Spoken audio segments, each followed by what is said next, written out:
Olá pessoal, sejam todos muito bem-vindos a mais um vídeo aqui no canal do Pad Games e hoje trazendo mais um vídeo de análise dos episódios de Jujutsu Kaisen. Hoje vamos falar sobre o episódio 13, que se chama Amanhã, que fecha aí esse pequeno arco da batalha contra o Mahito, né? E ele traz algumas gratas surpresas aí pro final, momentos emocionantes, como deve ser um final de arco, para começar a pavimentar para o arco que já foi anunciado, que é do intercâmbio entre as escolas irmãs. Mas antes de falar qualquer coisa, aquele recado de sempre, deixa seu like, se inscreve no canal e principalmente compartilhe esse vídeo com seus amigos, seus familiares, aqueles que gostam de Jujutsu, pra gente falar cada vez mais sobre essa série nova, né? Que em comparação com outros shonen, ela é bem recente, só que ela tá fazendo um puta de um sucesso e, tipo, vamos falar um pouquinho mais sobre ela. Também não esqueça de dar uma olhadinha no primeiro link da descrição, que é a nossa página do Apoia-se, caso você queira me ajudar a trazer ainda mais conteúdo e mais qualidade aqui pro canal. Bom, esse episódio é uma adaptação dos capítulos 29, 30 e 31. E como eu falei ali um pouquinho pra trás, né, ele encerra esse pequeno arco do Mahito,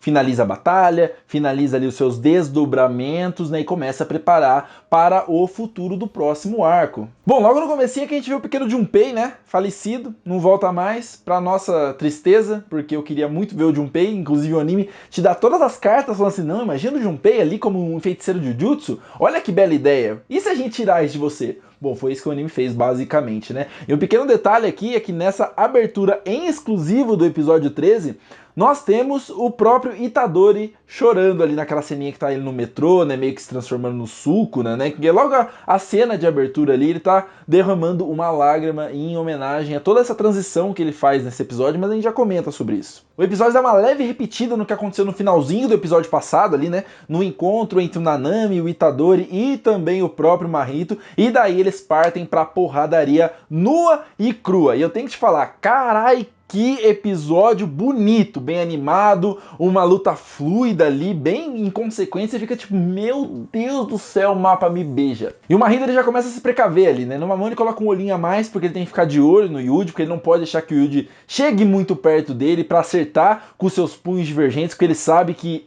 as técnicas do próprio Yuji podem acertar a sua alma e isso não é muito bom. E, em consequência, ele vai focar os ataques dele no próprio Nanami, né? Que é o feiticeiro de Jujutsu mais experiente ali, talvez ele possa ser bem perigoso por causa dessa experiência que ele tem. E é engraçado que o Mahito aqui ele se transforma numa forma toda espinhuda ali que não funciona muito bem e nós temos uma impagável cena com ele tristinho, tá ligado? Tipo, não funcionou, né? Só funciona com a galera que é fraquinha. Inclusive eles estão destruindo meu espinho. Tipo, ele fica mó triste, tá ligado? O Mahito então modifica mais uma vez a forma da sua alma e por consequência do seu corpo, né? Ficando um pouquinho menor, pegando um aspecto até infantil ali, o que é bem interessante ver como ele consegue moldar a seu bel prazer o seu corpo, né? A gente já tinha visto isso nos episódios anteriores, mas cada vez mais a gente vê essa maestria dele que vai evoluindo no decorrer do episódio. Só que aí ele fala assim, eu preciso manter esse garoto ocupado porque senão ele vai me dar problema. E aí ele tira alguns corpos que já estavam transfigurados de dentro dele ali e modifica eles uma vez mais e taca pra cima do Yuji, né? E ele fala, haha, o Yuji não vai matar esses humanozinhos aqui, mesmo que eles estejam transfigurados, então eu consegui comer um bom tempo dele. Enquanto isso, ele vai dando meio que cabo do Nanami. E é bem triste essa cena, né? Porque o Yuji, ele fica naquele dilema, né? De matar ou não matar, se ele deve ou não, né? Se é a linha que ele deve cruzar. Inclusive, é um tema que vai ali até o final desse episódio. Principalmente fica muito um pesar muito grande para ele, né? Principalmente no momento em que os humanos que estão ali na frente dele começam a pedir para que ele os mate logo, né? Suplicam para que tire a vida dele para eles pararem de sofrer, né? E é foda que você sente ali todo esse pesar pelo próprio Itadori. E o Mahito fica questionando o Nanami, né? Falando que o pobre garoto não consegue conciliar os seus ideais com a realidade, né? Que ele tem esse ideal de que ele não quer matar, que ele não quer cruzar certas linhas, porque ele não quer perder essa sensibilidade com o mundo, né? Só que aí o Nanami, ele dá uma advertência pro próprio Mahito e fala assim, na verdade, ele está conciliando essas duas coisas nesse exato momento, então o idiota é você. E aí nessa pequena vacilada do Mahito ali, né, o Nanami já chega para atacar ele fala, bom, eu vou modificar a minha forma um momento antes do impacto, só que ele é surpreendido por um belo de um socão ali do Itadori que você fica tipo, yes! E aí começa, Itadori de um lado, Nanami do outro, blau, blau, blau, blau. E o próprio Mahito ele vai falando, né, que ele não tem um tempo para respirar, não tem tempo para criar um substituto, não tem tempo para ele poder modificar a própria forma da alma e do corpo dele, né? E aí ele começa a se encher de inspiração. Ele fala assim: "Ah, que momento de inspiração revigorante. O que seria isso?" E aí ele contempla finalmente a morte, né? Como ele vê pela primeira vez, ele se vê ali naquele limite entre a vida e a morte. E é quando ele desperta o seu domínio estendido ali, né? A sua extensão de domínio. E essa é uma bola que o Nanamin vem cantando aí já faz uns episódios, né? Falando que ele ainda não tinha chegado nesse nível, né? De conseguir a extensão de domínio, a expansão de domínio, só que ele ia chegar em algum momento e que era bom exorcizar ele antes que isso acontecesse, e não foi isso que aconteceu. Então ele cria basicamente um domínio ali em volta do Nanamin, deixando o Yuji de fora, né? Que se chama a auto-personificação da perfeição. Tudo que ele toca ali basicamente são as mãos dele, né? E a gente vai ver daqui a pouco como isso vai ser um problema pro próprio Nanamin. E aí nós temos o Yuji tentando entrar ao máximo nessa expansão do domínio do Mahito, né? Ele não consegue num primeiro momento, e aí nós vamos lá pra dentro e o próprio Nanamin começa a pensar, né? Como todo o conceito da expansão de domínio, né? Que é aprisionar o seu alvo com o máximo do seu poder mágico, né? Fazendo uma técnica mortal, e que basicamente esse é o ápice do feiticeiro Jujutsu que ele nunca conseguiu alcançar. Eu fiquei um pouco triste, né? Porque eu queria muito ver qual que seria uma expansão de domínio do próprio Nanamin. Porém, o Nanamin entende bem a situação que ele tá, porque a técnica do Mahito, que é a transfiguração inerte, ele precisa tocar a palma da mão no alvo dele, né? Pra conseguir fazer a transfiguração. Só que aqui, no próprio expansão de domínio, basicamente, tudo ao redor dele é a palma da mão do Mahito, ou seja, não tem pra onde ele ir. Pra todo lugar que ele vai, ele tá basicamente tocando na palma da mão do Mahito, ou seja, fudeu. E é aí que basicamente a gente faz uma viagem para a história do Nanamin, né? A gente começa a ver um pouquinho sobre o background dele ali, um pouquinho do seu passado, bem pouquinho, na verdade, né? Eu já comecei a pensar, pronto, flashback quer dizer que o personagem vai morrer. Eu já conheço essa técnica aí dos mangás, tá ligado? Você vai mostrar o flashback do cara, o cara vai morrer. Eu já tava chorando. E ele já começa falando por que os feiticeiros Jujutsu são uns merdas, né? O porquê que basicamente ele saiu da escola de Jujutsu, porque ele parou de trabalhar como um feiticeiro de Jujutsu. Ou basicamente o porquê que ele fugiu. Ele começa mostrando uma padaria ali, né, onde ele sempre compra o lanchinho dele, que ele gosta de montão.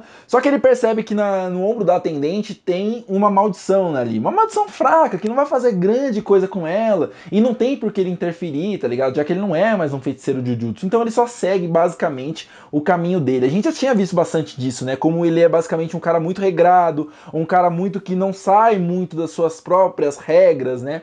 Inclusive a gente vê muito disso no ambiente de trabalho dele, que não fica muito explícito o que ele faz, mas basicamente ele pega o dinheiro dos clientes para transformar isso em mais dinheiro, tanto em lucro para os clientes deles, quanto para lucro para a própria empresa que ele trabalha, né?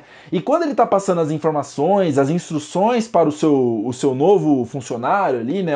Basicamente o seu calouro, né? O seu kouhai, como eles colocam, ele está passando regras muito mais centradas, ele está passando regras muito mais como que é a palavra? Ou muito mais seguras, né, no caso, para que ele não fique fazendo muita loucura, já que ele é muito novo, ele ainda tem que aprender muita coisa. E aí o superior dele basicamente fala assim, mano, só vai, tá ligado? Pega esse dinheiro, transforma em mais dinheiro pra gente, seja louco, seja mais selvagem nos negócios, tá ligado? Então basicamente esse é o cotidiano que ele tem. Ele tem uma vida de merda, porque ele basicamente viveu a vida dele para ir atrás de dinheiro, para ele ganhar dinheiro suficiente para poder se aposentar, viver num lugar pacato, né? Aquela velha história de sempre que a gente já viu em muitas outras obras. Mas aqui ela é colocada de uma maneira muito legal, sabe? Muito interessante para a construção do personagem, justamente porque o Nanamin é esse tipo de personagem muito pragmático, né? E que ele não tem muitas aspirações. Ele mesmo fala que ele não é o tipo de pessoa que tem um propósito de vida, né? O propósito de vida dele tá sendo ganhar dinheiro para poder aposentar. Não é muita coisa. E quando a gente para pensar que ele viveu 4 anos da vida dele somente com esse pensamento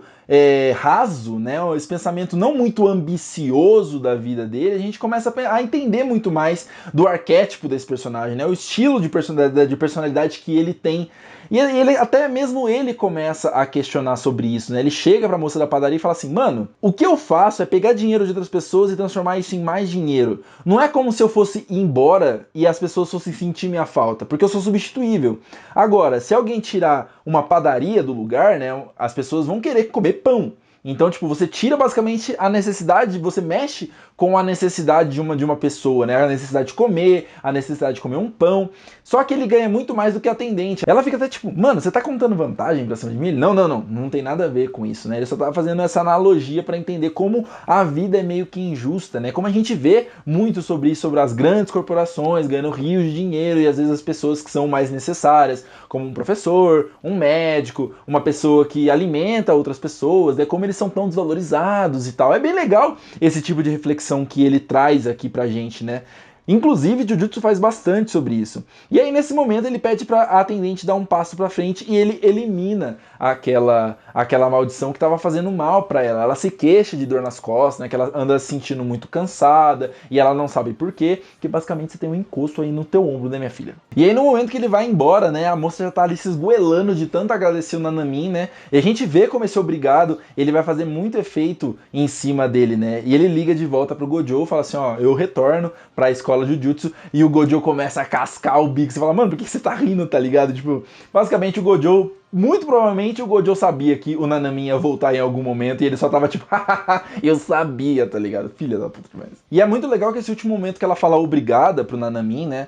Ele fala justamente sobre como ele achou que não tinha mais nada, nenhum motivo pra viver, ele não tinha mais motivações. E aí ele meio que reencontra essa motivação pra ele, né? Ele retorna para a escola de Jujutsu para se tornar um feiticeiro uma vez mais. E a gente vai ver muito como ele vai ter esse sentido de mentor com o próprio Itadori ali no final do episódio, mas a gente já comenta também. Porém, retornando à luta aqui do Mahito com o Nanamin, né? A gente vê o Mahito agradecendo o Nanamin também, né? Porque, se não fosse por ele não teria chegado nesse nível, né? E o Nanamin fala, mano, você não precisa me agradecer, tá ligado? Eu não ligo pro teu agradecimento, tem muito mais coisa que importa para mim, né? Fazendo muito essa conexão direta com o obrigado da garota, né? Dele conseguir reencontrar os motivos para viver, etc. E é nesse exato momento, quando o Mahito vai usar a transfiguração inerte, né? A grande habilidade dele, que nós temos o Yuji adentrando a expansão de domínio dele, né? Só que assim, se alguém entra na expansão de domínio do Mahito, ela está sendo tocado pela mão dele. E quem vai ser tocado também? A alma do Sukuna. E o Sukuna já tinha deixado bem claro que ele só tinha perdoado uma única vez. A segunda não ia passar. E vlau! Ali no menino Mahito que ele nem vê da onde veio. E é bem legal ver de novo essa explicação sobre a expansão de domínio, né? Que já tinha sido explicado um pouco pelo Gojo, mas aqui ele é um pouco mais reiterado pelo próprio Nanamin, né? Que basicamente as expansões de domínios elas não são muito fáceis de sair, mas elas são bem fáceis de entrar. Porque basicamente você não seria muito louco de entrar na expansão de domínio de um inimigo, né? Só que o Yuji é louco o suficiente para isso. E ele tinha um propósito, que era salvar o seu mentor, né? Salvar ali o seu senpai, que era o Nanamin. Só que no momento em que ele entra, ele acaba forçando que o Mahito toque na alma do Sukuna, né? E isso acaba sendo meio desvantajoso pro Mahito, que acaba saindo meio pela culatra ali, né? E é muito foda essa cena aqui, porque além do Sukuna demonstrar muito do seu poder, mesmo eles, tipo, não estando na sua totalidade ali, que eu já nem lembro mais quantos dedos que ele comeu, foram 4? 5, talvez? Não sei, mas que ele já é muito, muito insano, tá ligado? Ele já é muito mais forte que o Mahito. E é muito legal que ele fala que ele não liga se o Yuji vai morrer, se o Mahito que vai morrer. A única pessoa com quem ele tem curiosidade o suficiente pra ficar de olho é no Megumi. A gente já tinha visto ali o pequeno embate entre os dois, né, nos episódios anteriores. E é interessante ver essa relação que ele tem com o Megumi ali, né, o Fushiguro. E tipo, eu quero muito entender qual que é essa pira que ele tem em cima dele, né? Porque ele viu basicamente um potencial inerte ali no menino. Só que como que isso vai se traduzir dentro do roteiro, né, dentro da narrativa? Eu fiquei muito curioso, porque eles deixaram só, tipo, uma informação ali, ó. Pegou, pegou, não pegou, não pegou. Porém, com esse ataque do Sukuna, a gente vê ali um Mahito caído, derrotado, todo ensanguentado, o bichinho tá destruído ali, e ele pensando um pouquinho mais sobre o uso da expansão de domínio, né? Como realmente é uma cartada final, né? Um último recurso que você tem que utilizar e que basicamente utiliza muito da sua energia, né? A sua energia amaldiçoada, só que tudo acabou sendo meio que estragado pro Sukuna, né? Nesse momento, o próprio Yuji vê uma brecha ali para ele poder acabar com tudo e parte para cima com tudo do Mahito, né, utilizando seu punho divergente num corpo gigantesco ali do Mahito. Só que o Mahito simplesmente explode na frente dele. Ele fica tipo, mano, como assim?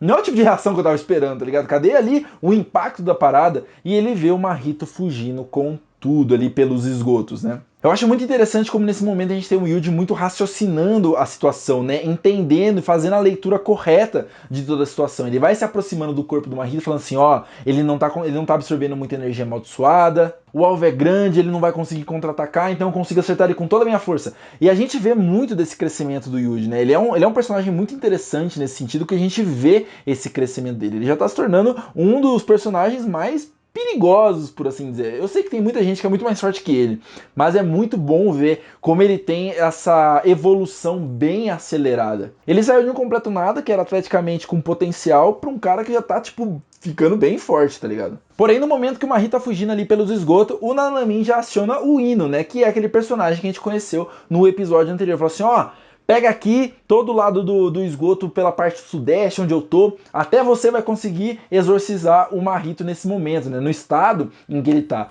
E aí no momento que ele olha pro Yuji pra falar, a gente tá indo junto, ele vê que o Yuji cai, ele desaba ali completamente cansado, completamente machucado, né? E precisa levar ele o mais rápido possível pra emergência. A gente vê o Mahito se arrastando ali pelo esgoto, né, pensando um pouquinho sobre tudo que aconteceu ali nessa batalha, o quanto o nível do Sukuna tá muito além dele, né, por mais que ele ainda esteja com nível de energia menor que do Jogo, né, que é aquele cara da montanha, que tinha as cabeças de vulcão, etc., como ele tem uma presença assustadora. Porém, por mais frustrante que seja ele não ter vencido o Yuji, porque ele queria muito ter matado o Yuji, né, ele fala que o corpo ele não pode matar várias vezes, mas a alma sim. Aí ele fica pensando ali, né, como vai ser a próxima vez que eu vou matar a alma dele. O Mahito vai dar trabalho ainda. Rapaz, esse menino vai voltar, mas vai voltar de um jeito. E a gente vai se encaminhando pro final do episódio ali com uma cena bem bonita do Nanamin com o Itadori Yuji ali conversando um pouquinho das consequências dessa batalha, né? Sobre essas questões de ética que vão permeando o próprio Yuji, né? E aí ele até fala assim, você não vai me dar bronca? E o Nanamin fala assim, mano, por que eu vou dar bronca no cara que me salvou, né? E aí, basicamente, a conclusão que se tira é, não foi o Yuji que salvou, né? Basicamente, quando ele tentou adentrar a expansão de domínio forçadamente ali, ele acabou tocando a alma do Sukuna, o Sukuna que deu cabo do próprio Mahito, então não foi muito ele que conseguiu fazer alguma coisa. E é bem legal que o Nanami pontua, né, que por mais que ele não saiba responder devidamente esse questionamento que o Yuji traz, né, as pessoas elas são diferentes. Não tem essa de pessoas boas vão morrer tranquilamente, pessoas más vão morrer de forma muito mais caótica, né? As pessoas vão viver de maneiras diferentes e por consequência elas vão morrer de maneiras diferentes, né? A morte é o ponto final igual para todo mundo, mas chegar até esse ponto, cada uma vai trilhar o seu próprio caminho. E que a única coisa que ele pede pro Yuji é que ele seja um pouco mais moderado, né? Que ele não seja tão impulsivo para ele não correr o risco de morrer, assim como ele correu esse risco se não fosse pela intervenção do Yuji, né? E que muitas pessoas vão precisar da ajuda dele daqui para frente. E aí ele termina com a cerejinha do bolo ali reconhecendo o Yuji como um feiticeiro Jujutsu, né? E a gente tem esse flashback direto aqui, nessa relação direta com o momento em que eles se conhecem. E o Nanamin fala assim, mano, eu ainda não te reconheço como um feiticeiro. E agora sim, agora ele é reconhecido pelo próprio Nanamin como um feiticeiro Jujutsu. E a gente vê também ali o impacto que o Junpei causou ali na escola, né? Todo esse alvoroço acabou fazendo com que a escola se mobilizasse para falar um pouco sobre bullying, né? Falar o quanto isso é errado, etc, né? Conscientizar os alunos da escola. Inclusive a gente vê aqui um momento que tem uma garota que ela poderia ter evitado, ela poderia ter contado para um professor, só que ela se omite, né? Então tem muito esses assuntos que ficam ali na subjetividade, mas eles são completamente expositivos pra gente que tá de fora, né? Então isso é muito legal. Aí eles fazem um questionáriozinho para eles falarem se eles já viram alguém sofrendo bullying na escola. O próprio professor que se omitia, ele acaba dando uma bronca no Ito, né? Que é o cara que meio que liderava esse bullying sobre o Junpei. E ao que dá a entender aqui, ninguém sabe sobre a morte dele, ninguém ficou sabendo que ele morreu, né? Só que ele acabou se mudando. Mas o professor ele guarda ali no peito dele de que eles destruíram o coração do pobre Junpei, né? Porra, finalmente você vai agir, né, professor? Finalmente você vai agir como um professor deveria agir. E aí ele carca ali em cima do Ito e fala assim, mas e você? E não sei o que. Ele vê, cá, a minha punição, ela vai chegar, eu já sou o próximo da fila. Só que você, eu vou ficar de olho. Obrigado, viu? Demorou, mas pelo menos. Então a mensagem que fica desse episódio no final é: não seja babaquinha, não incomode as pessoas que você não conhece, não incomode as pessoas que você não sabe da vivência delas, às vezes elas passam por coisas muito diferentes de você, né? Cada pessoa tem as suas dificuldades, cada pessoa tem as suas divergências em suas vidas, não piore as coisas para os outros, né? Tem que sempre ajudar, sempre agregar isso, né? Faça coisas boas para as outras pessoas. Você não precisa ir lá e piorar algo que já tá ruim, sabe? Então é uma mensagem bem forte esse tipo de coisa de bullying, né? A gente vê muito isso nas escolas recentemente, porque era uma coisa que era muito normalizada, né? E aí, tipo, é legal ver essa pequena mensagem aqui, por mais que ela acabe ficando meio que subjetiva dentro de um shounen. Mas é legal ter porque acaba levando o assunto pra frente, né? Acaba levando o assunto pras pessoas. E aí nós finalizamos ali com o Itadori chegando junto com o Nanamin e com o Gojo, né? Talvez a gente vai ter no próximo episódio já o reencontro da equipe dele com o Megumi e com a Nobara. E aí ele finaliza falando que ele não sabe o que é morrer direito, né, que ele havia colocado. Só que até o momento em que ele conseguisse matar o Mahito, ele não ia perder mais, né? Aquela cenazinha clássica de shonen, onde o protagonista cai uma vez, só que ele se recusa a cair uma vez mais. Ele faz essa promessa de que ele jamais vai perder de novo. Episódio incrível, fecha esplendorosamente esse pequeno arco do Mahito. Eu gostei demais, eu tô gostando demais de acompanhar Jujutsu Kaisen até aqui. Muito foda. Um dos melhores shounens que eu tenho assistido aí nos últimos anos. Ele é bem divertido, ele consegue equilibrar bem os momentos de ação, os momentos de humor, né, os momentos emocionantes. Tô gostando muito aqui do trabalho do autor ou da autora, né, não sei ao certo. E eu quero continuar muito acompanhando junto com vocês. Bom, mas agora eu quero saber de vocês. Vocês gostaram ou não do episódio? Por que gostaram ou por que não gostaram? Deixa aí na caixa de comentários a opinião, porque eu quero saber mais pra gente poder debater muito mais sobre esse arco, né? Falar um pouquinho mais sobre esse anime que é muito foda de Jujutsu Kaisen. E eu quero saber a sua opinião, né? Dei aqui a minha, agora eu quero saber de vocês. É uma troca, né? Se você quiser assistir oficialmente, você pode assistir pela plataforma da Crunchyroll, que transmite aqui no nosso país de maneira legalizada, né? Jujutsu Kaisen, se não me engano, volta só no dia 14 de janeiro, nós vamos ter uma pausa aí para fim de ano, né, pessoal descansar, etc. Merecido, então nas próximas semanas não teremos análise de Jujutsu Kaisen, tá? Muito obrigado de coração, espero que você tenha gostado dessa análise. Caso sim, deixa seu like, se inscreve no canal e principalmente compartilhe esse vídeo que vai ajudar muito o nosso trabalho. Eu conto com o compartilhamento de vocês pra gente chegar a mais pessoas que gostem, né? Muito obrigado de coração, a gente se vê no próximo vídeo ou na próxima gameplay aqui no canal. Falou, pessoal! Bom fim de ano!